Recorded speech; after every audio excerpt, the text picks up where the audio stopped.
All right. Hi, everybody. Welcome back to Business by the Bar. It has been a little bit since I put out a video, and I'm sorry about that. It's just been a whirlwind of activity. But um, this month, something big happened. And it was something that I feared from the very beginning, the day that I started my business. And I feared it. So, because of that, as a big bad hairy monster that was staring me in the face the entire time.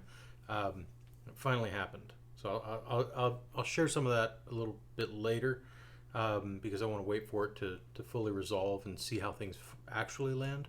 But because fear is the topic we're talking about today, I thought the whiskey I should drink is Compass Box. Where's my, there it is, Compass Box Peat Monster. And look at that guy, right? That's a scary, scary dude right there. So Peat Monster by Compass Box is one of the few blended scotches that I actually like. So I'll pour some of that into my Glencairn. Give it a whiff. Oh, nice and earthy. A little dirty, smoky.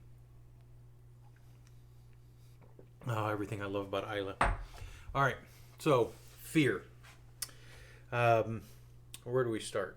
There has been something in my business that has been a huge, huge asset, a huge advantage. But something happening with that has always been in the back of my mind as something that I feared. And here's the thing about fear: when you're acting out of fear, your decisions are different, right?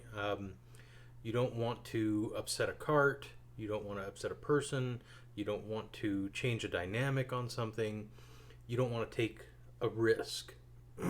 Well, I will tell you that sometimes we as business owners kind of exaggerate what that risk is, right?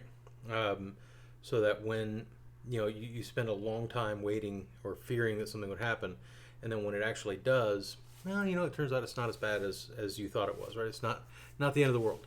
So one of the things, what I'm going to talk about today is some of the tactics that I use to conquer fear in the business world, and the decision making, how to identify if you're making a decision or not taking action because of fear, instead of out of the joy of doing what you do, or out of the desire for where you want the business and yourself to go, or your employees to go.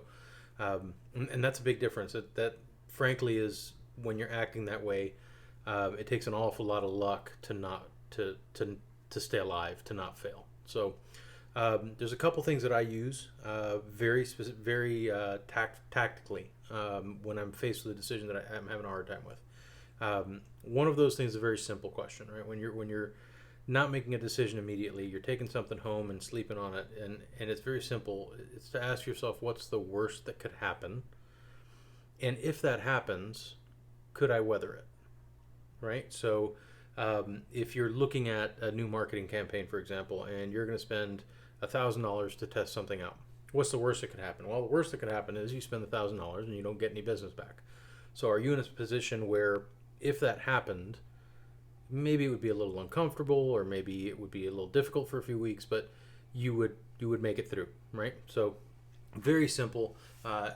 What's the worst that could happen, and will I weather that? Or will the company weather that? Or will the entity that this would happen to weather that, right? Very simple, very effective, but you have to answer it honestly, right? What you'll find is that sometimes you'll make excuses for what you really want. You just don't want to actually make that decision. If you find yourself doing that, that's a red flag. So be very careful with that. And you got to be very honest and very self-aware when you're running a business, to decide, if you're doing something for the honest reason, or to justify a decision that you've already made. And remember, it's never too late to turn back. You can always go back to a previous point and make decisions from there. So one of the other things that I use, excuse me, that's just delicious. One of the other things that I use is to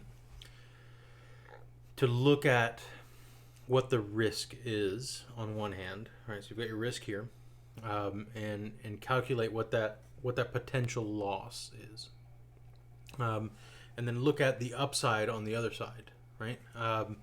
And what that potential gain is. And sometimes it's very easy to look at this. Sometimes it's money, right? And that's the easiest decisions to conquer fear on is money based because you can use logic. But sometimes it's not. Sometimes it's vendor relationships, or sometimes it's clients, whether you want to keep or fire a client, or sometimes it's even more sensitive things like that, HR situations or something like that. But if you're truly, and sometimes those decisions are obvious and very clear what you need to do. And if that's the case, don't bother with any of this crap. Just do it, right? You know what you need to do, and just do it. But in the situations where it's not so clear, you look at the downside, the potential downside, and be honest about that and say, okay, well, the potential downside in spending $1,000 on marketing is that I lose my $1,000, right? Plain and simple.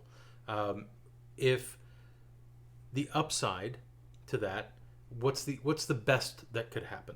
Well, the best that could happen is that for my $1,000, I get a 25 or a 30 to 1 return, which is not totally unheard of. It's very doable.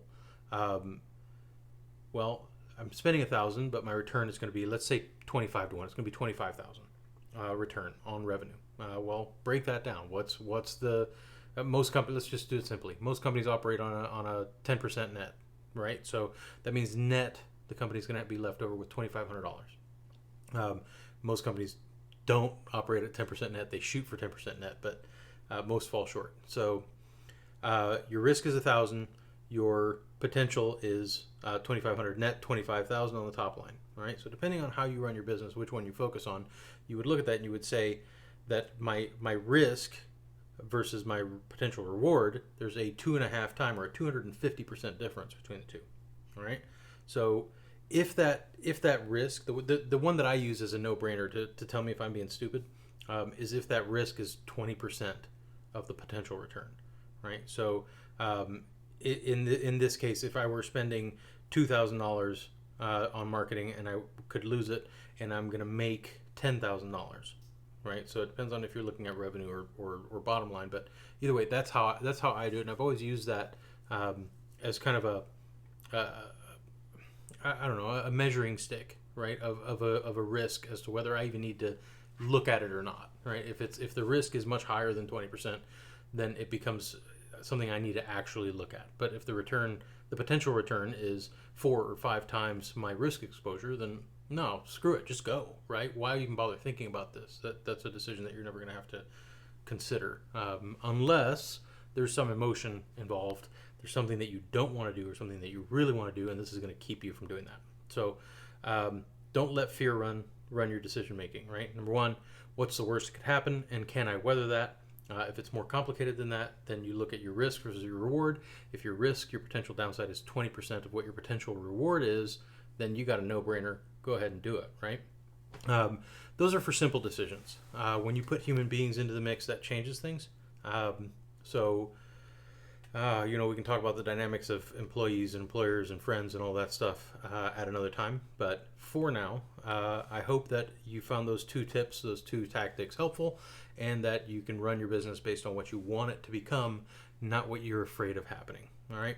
So follow us here on YouTube, Security Owners Group, or get over on Facebook. Check out the free group, which is facebook.com/groups/Security Owners Group or something like that. There's a link in the description below, and as always, give us a subscribe. Okay, that's what tells us that you like this stuff and that we keep, I keep putting it together. So have a good one. Cheers, and here's to running a good business.